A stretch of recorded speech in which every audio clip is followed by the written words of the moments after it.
यीशुआ का ग्रंथ अध्याय 4, 5 और 6।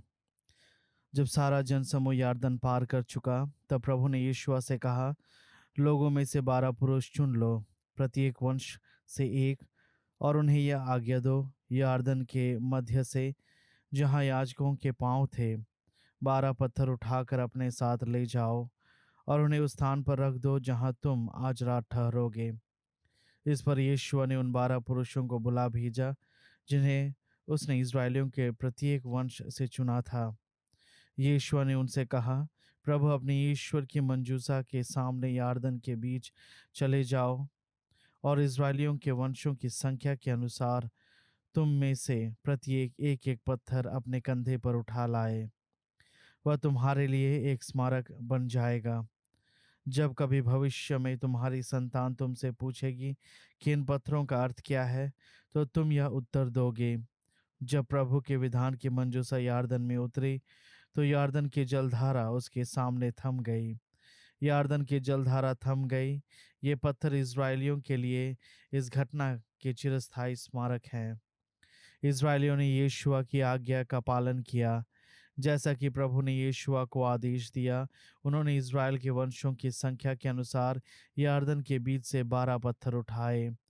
उन्होंने उनको अपने साथ शिविर ले जाकर वहीं रख दिया और जिस स्थान पर विधान की मंजूसा ढोने वाले याजकों ने पांव रखे थे, यीशुआ ने वहां यारदन के बीच में 12 पत्थर स्थापित किए। वे आज तक वहां विद्यमान हैं।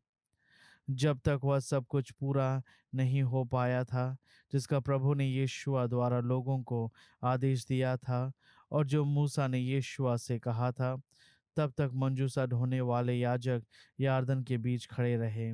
लोग जल्दी जल्दी नदी पार करते गए। जब सब लोग पार कर चुके तब दूसरे तट पर खड़े लोगों के देखते याजकों ने मंजूसा के साथ नदी पार किया जैसे मूसा ने उन्हें आज्ञा दी थी। रूबेन, गाद और मनासे के आधे कुल के सशस्त्र योद्धा इस्राएलियों के आगे आगे चलते हुए पार उतरे।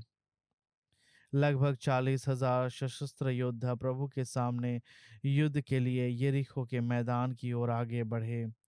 उस दिन प्रभु ने यीशुआ को समस्त इज़राइल की दृष्टि में इतना महान बनाया कि वे उसके जीवन भर उस पर इस प्रकार श्रद्धा रखते थे जिस प्रकार उन्होंने मूसा पर श्रद्धा रखी थी। प्रभु ने यीशुआ से कहा, विधान की मंजूसा ढोने वाले याजकों को आज्ञा दो कि वे यारदन से बाहर आए। इसलिए यीशुआ ने याजकों की आज्ञा दी, यारदन से बाहर जाओ। जैसे ही प्रभु के विधान की मंजूसा ढोने वाले याजक यारदन के बीच से निकलकर बाहर आए और याजकों के पांव के तलवे तट पर पड़े, वैसे ही यारदन का पानी फिर अपने स्थान पर आ गया और पहले की तरह सर्वत्र अपने तट के ऊपर तक बहने लगा। पहले महीने के 10वें दिन लोगों ने यारदन से चलकर गिलगाल के में पड़ाव डाला, जो यरीहो के पूर्व सीमा पर है। यीशुआ ने गिलगाल में वे 12 पत्थर स्थापित किए जिन्हें वे यारदन से निकाल कर ले गए थे। अपने इज़राइल के लोगों से कहा, जब कभी भविष्य में तुम्हारी संतान अपने पिताओं से पूछेगी कि इन पत्थरों का क्या अर्थ है, तो अपने पुत्रों को इस प्रकार समझाओगे, इज़राइल ने यही सूखे पांव यारदन पार किया है। जब तक तुमने उस पार नहीं किया, तब तक प्रभु तुम्हारे ईश्वर ने तुम्हारे लिए इस प्रकार यारदन को सुखा दिया, जिस प्रकार उसने लाल समुद्र को तब तक हमारे लिए सुखाया था जब तक हमने उसे पार नहीं किया था। उसने यह इसलिए किया कि पृथ्वी के समस्त राष्ट्र जान जाएं कि प्रभु का सामर्थ्य कितना महान, और तुम सदा प्रभु अपने ईश्वर पर श्रद्धा रखो। अध्याय 5। यारदन के उस पार पश्चिम में रहने वाले अमोरियों के सब राजाओं और समुद्र के तट पर रहने वाले कानानियों ने सुना कि प्रभु ने इज़राइलियों के लिए तब तक यारदन का जल सुखा दिया था जब तक उन्होंने यारदन पार नहीं किया था। यह सुनकर उनका हृदय बैठ गया और उनमें इज़राइल का सामना करने का साहस नहीं रह गया। उस समय प्रभु ने यीशुआ से कहा, चकमक पत्थरों के चाकू बनाओ और एक बार फिर इज़राइलियों का खतना करो। तब यहोशू ने चकमक पत्थरों के चाकू बनाकर गिबात हा और लोथ में इज़राइलियों का खतना किया। यहोशू द्वारा लोगों का खतना किया जाने का कारण यह था कि सैनिक सेवा के योग्य सब पुरुष जो मिस्र से बाहर आए थे, निर्गमन के बाद उजाड़ खंड के मार्ग में मर गए थे। उन सब पुरुषों का जो मिस्र से बाहर आए थे खतना हो चुका था, किंतु उन सबों का खतना नहीं हुआ था जो मिस्र से बाहर आने के बाद उजाड़ खंड के मार्ग में पैदा हुए थे। इज़राइली 40 वर्ष तक उजाड़ खंड में भटकते रहते थे, और इस बीच उन सब पुरुषों की मृत्यु हो गई थी जो मिस्र से बाहर आते समय सैनिक सेवा के योग्य थे, क्योंकि उन्होंने प्रभु के आदेश का पालन नहीं किया था। प्रभु ने शपथ खाई थी कि वह उन्हें वह देश देखने नहीं देगा जिसके विषय में प्रभु ने उनके पूर्वजों को शपथ पूर्वक वचन दिया था कि वह उसे हमें दे देगा, एक ऐसा देश जिसमें दूध और मधु की नदियां बहती है। प्रभु ने उनके स्थान पर उनके पुत्रों को तैयार किया और यीशुआ ने उनका खतना किया। वे बेख्ताना थे क्योंकि उजाड़ खंड के मार्ग में उनका खतना नहीं हुआ था। जब सब लोगों का खतना हो गया तो वे अच्छे होने तक शिविर में ही पड़े रहे। प्रभु ने यीशुआ से कहा, आज मैंने तुम लोगों पर से मिस्र का कलंक दूर किया है, इसलिए उस स्थान का नाम आज तक गिलगाल है। इज़राइलियों ने गिलगाल में पड़ाव डाला और वहां यरीहो के मैदान में महीने के 14वें दिन शाम को पास्का पर्व मनाया। पास्का के दूसरे दिन ही उन्होंने उस देश की उपज की बेखमीर रोटियां और अनाज की भुनी हुई बालें खाई। जिस दिन उन्होंने उस देश की उपज का अन्न पहले पहल खाया, उसी दिन से मन्ना का गिरना बंद हो गया। मन्ना नहीं मिलने के कारण इज़राइली उस समय से काना देश की उपज का अन्न खाने लगे।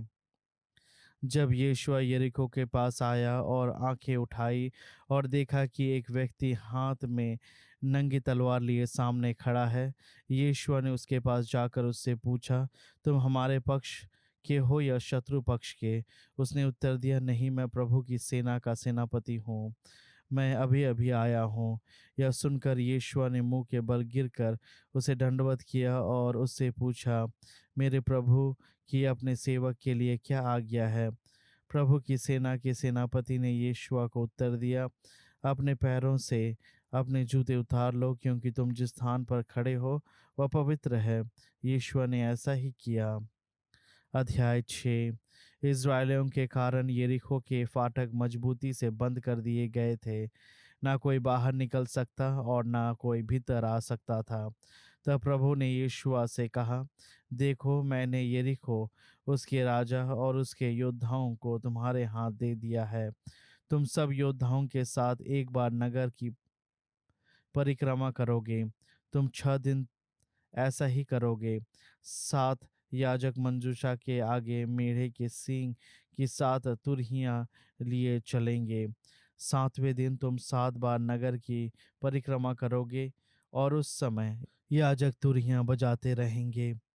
जैसे ही मेढ़ों के सींगे लगातार बजाए जाए, जैसे ही तुरहियों की जोरों की आवाज़ सुनाई दे, वैसे ही सब लोग बड़े जोरों से ललकारें। इस पर नगर की चारदीवारी गिर पड़ेगी और लोग अपने अपने स्थान से सीधा ऊपर चढ़कर नगर में प्रवेश करेंगे। इसलिए नून के पुत्र यीशु ने याजकों को बुलाकर कहा, विधान की मंजूसा उठाओ और 7 याजक प्रभु की मंजूसा के सामने मेढ़े के सींग की 7 तुरहियां लेकर चले। उसने लोगों से कहा, आगे बढ़ो और नगर की परिक्रमा करो। जैसा यीशु ने लोगों से कहा, 7 याजक प्रभु के सामने मेढ़े के सींग की 7 तुरहियां लेकर तुरहियां बजाते हुए आगे बढ़े। उनके पीछे प्रभु के विधान की मंजूसा आती थी। हरावल तुरहियां बजाने वाले याजकों के आगे चल रहा था और चंदावाल मंजूसा के पीछे आ रहा था। उस समय तुरहियां लगातार बजाई जा रही थी। यीशु ने लोगों को आज्ञा दी, तुम तब तक नहीं ललकारोगे, तुम्हारी आवाज़ जरा भी सुनाई ना दे, तुम्हारे मुंह से एक शब्द भी ना निकले, जब तक मैं ललकारने का आदेश ना दूं, तभी ललकारोगे। उसने प्रभु की मंजीसा की परिक्रमा एक बार नगर के चारों ओर कराई। इसके बाद लोग शिविर में लौट आए और उन्होंने वहां रात बिताई। यीशु बड़े सवेरे जागा और याजकों ने प्रभु की मंजूसा उठाई। वे 7 याजक लगातार तुरहियां बजाते रहे, जो प्रभु की मंजूसा के आगे मेढ़े के सींग की तुरहियां लिए चलते थे। हरावल उनके आगे चलता था और चंदावल मंजूसा के पीछे आता था। उस समय तुरहियां लगातार बजाई जा रही थी। इस प्रकार उन्होंने दूसरे दिन फिर एक बार नगर की परिक्रमा की। इसके बाद वे शिविर में लौट आए। उन्होंने 6 दिन तक ऐसा ही किया। वे 7वें दिन पौ फटकते ही जागे और उन्होंने जैसा अब तक किया था वैसे ही 7 दिन बार नगर की परिक्रमा की। किंतु उन्होंने उसी दिन 7 बार नगर की परिक्रमा की। जब याजकों ने 7वीं बार तुरहियां बजाई तो यीशु ने लोगों से कहा, ललकारो, प्रभु ने तुमको यह नगर दे दिया है। प्रभु के नाम पर यह नगर और जो कुछ इसमें है सब नष्ट कर दिया जाए। केवल वेश्या राहब और उसके साथ वे सब जो उसके घर में हैं इसलिए जीवित छोड़ दिए जाएं कि उसने हमारे द्वारा भेजे हुए गुप्तचरों को छिपा रखा था। जिन चीज़ों का नाश करना है उनमें तुम कुछ नहीं लोगे। कहीं ऐसा ना हो कि यह करने पर तुम इज़राइल के शिविर को विनाश और विपत्ति का शिकार बनाओ। चांदी, सोना तथा कांसे और लोहे के सब सामान प्रभु को अर्पित है। उन्हें प्रभु के भंडार में रख दिया जाएगा। तब लोगों ने ललकारा और तुरहियां बजाई जाने लगी। जैसे ही लोगों ने तुरहियों की आवाज़ सुनी वे जोर से ललकारने लगे और दीवार गिर पड़ी। इस पर लोग जहाँ जहाँ थे वहां से सीधे आगे बढ़कर नगर के अंदर घुस गए। इस प्रकार उन्होंने नगर पर विजय पाई। उन्होंने प्रभु के नाम पर नगर के सब प्राणियों को, पुरुषों, स्त्रियों, बूढ़ों, गाय, बैलों, भेड़ों और गधों को तलवार की घाट उतारा। यीशु ने देश का भेद लेने वाले उन दोनों पुरुषों को आज्ञा दी, वैश्या के घर जाओ और जैसा तुमने उसे शपथ पूर्वक वचन दिया है वहां से उस स्त्री और उसके सब स्वजनों को बाहर ले आओ। इस पर वे गुप्तचर जाकर राहब, उसके माता पिता, उसके भाइयों और उसके स्वजनों को बाहर ले आए। वे उसके सब संबंधियों को ले आए। उन्होंने उनको इज़राइल के शिविर के बाहर रहने का स्थान दिया। नगर और जो कुछ उसमें था वह सब जला दिया गया। केवल चांदी, सोना तथा कांसे और लोहे के सामान प्रभु के भंडार में रख दिए गए। यीशु ने वैश्या राहब, उसके पिता के परिवार और उसके सब संबंधियों को जीवित छोड़ दिया।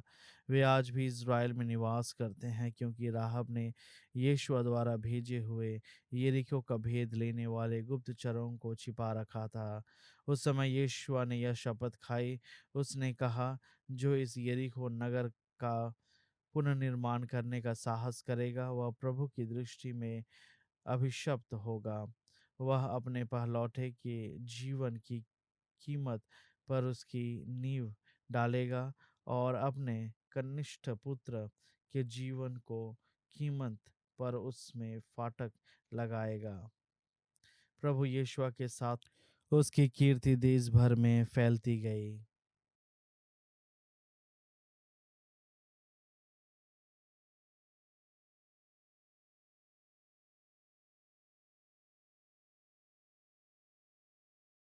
स्तोत्र ग्रंथ अध्याय 106। हालेलुया। प्रभु की स्तुति करो क्योंकि वह भला है, उसका प्रेम अनंत काल तक बना रहता है। प्रभु के महान कार्यों का वर्णन कौन कर सकता है? उसकी यथायोग्य स्तुति कौन कर सकता है? धन्य है वे जो न्याय का पालन करते और हर समय सदाचरण करते हैं। प्रभु, जब तू अपनी प्रज्ञा पर दया दृष्टि करेगा तो मुझे भी याद कर। जब तू उसका उद्धार करेगा तो मेरी भी सुधि ले, जिससे मैं तेरे कृपा पात्रों की सुख शांति देखूं, तेरी प्रजा के आनंद से प्रफुल्लित होऊं और उसकी महिमा का भागी बनो। हमने अपने पूर्वजों की तरह पाप किया, हम भटक गए, हम अपराधी हैं। हमारे पूर्वजों ने मिस्र में रहते समय तेरे अपूर्व कार्यों का अर्थ नहीं समझा। उन्होंने तेरे असंख्य वरदान भुला दिए और लाल सागर के पास विद्रोह किया। अपने नाम के कारण और अपना सामर्थ्य प्रदर्शित करने के लिए प्रभु ने उनका उद्धार किया। उसने लाल सागर को डांटा और वह सूख गया। उसने उन्हें सागर के उस पार पहुंचाया, मानो वह मरुभूमि हो। उसने उन्हें बैरियों के हाथ से छुड़ाया। उसने शत्रु के हाथ से उनकी रक्षा की। जलधारा ने उनके शत्रुओं को ढाक लिया, उनमें एक भी शेष नहीं रहा। उस समय उन्हें उसके शब्दों पर विश्वास हुआ और उन्होंने उसका स्तुति गान किया। उन्होंने शीघ्र ही उसके कार्य भुला दिए और उसकी योजना पूरी होने की प्रतीक्षा नहीं की। वे मरुभूमि में अपनी वासनाओं के शिकार बने। उन्होंने निर्जन प्रदेश में ईश्वर की परीक्षा ली। वे जो मांगते थे ईश्वर ने उन्हें दे दिया, किंतु उनमें उचाट भी उत्पन्न किया। उन्होंने शिविर में मूसा से ईर्ष्या की और प्रभु को अर्पित हारून से भी। पृथ्वी फटकर दातान को निगल गई और उसने अबीराम के दल को समेट लिया। उनके समुदाय में आग लगी, ज्वालाओं ने दुष्टों को भस्म कर दिया। उन्होंने होरेब में एक बछड़ा गढ़ा और धातु की मूर्ति को दंडवत किया। उन्होंने अपने महिमामय ईश्वर के बदले घास खाने वाले बैल की प्रतिमा की शरण ली। उन्होंने अपने मुक्तिदाता ईश्वर को भुला दिया, जिसने मिस्र देश में महान कार्य किए थे।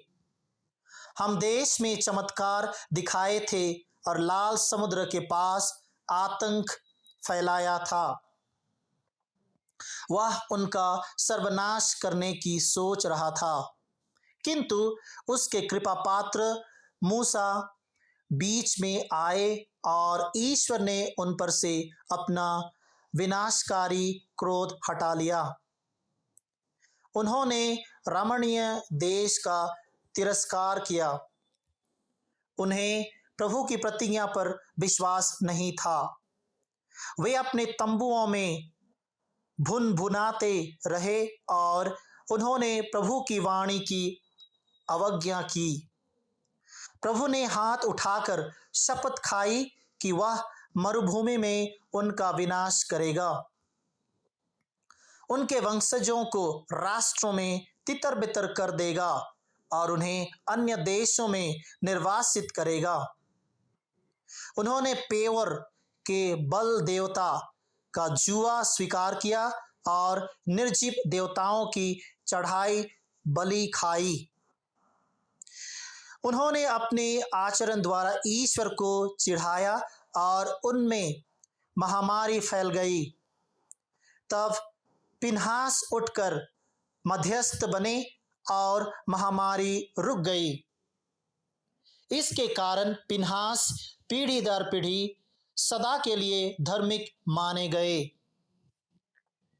इस्राएलियों ने मरीबा के जलशाय के पास ईश्वर को चिढ़ाया और मूसा का अनिष्ट किया, क्योंकि उन्होंने मूसा में मन में कुटता उत्पन्न की और उनके मुंह से अविवेकपूर्ण शब्द निकले।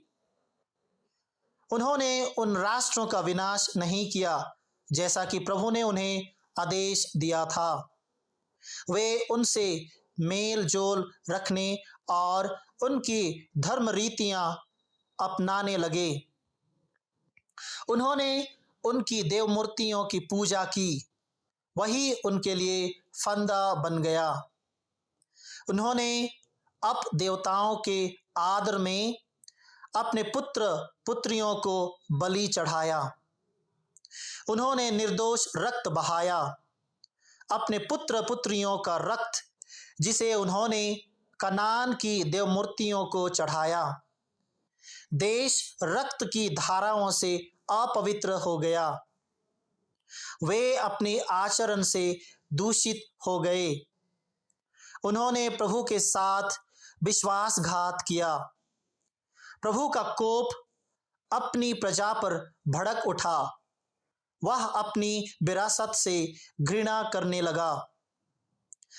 उसने उन्हें राष्ट्रों के हाथ छोड़ दिया और उनके बैरियों ने उन पर शासन किया। शत्रु ने उन पर अत्याचार किया, उसके हाथ ने उन्हें नीचा दिखाया। प्रभु ने बारंबार उनका उद्धार किया, किंतु वे अपने कुकर्मों द्वारा उसके विरुद्ध विद्रोह करते रहे। फिर भी उनकी दुहाई सुनकर वह उनकी दुर्दशा पर ध्यान देता रहा। वह उनके लिए निर्धारित विधान का स्मरण करता और अपनी अपूर्व दयालुता के कारण द्रवित हो जाता था। जो उन्हें बंदी बनाकर ले गए थे, उनमें उसने अपनी प्रजा के प्रति दया उत्पन्न की। प्रभु हमारे ईश्वर, हमारा उद्धार कर, राष्ट्रों में से हमें एकत्र कर, तब हम तेरा पवित्र नाम धन्य कहेंगे और तेरी स्तुति करते हुए अपने को धन्य समझेंगे। प्रभु इस्राएल का ईश्वर सदा सर्वदा धन्य है। सब लोग यह कहें, आमीन।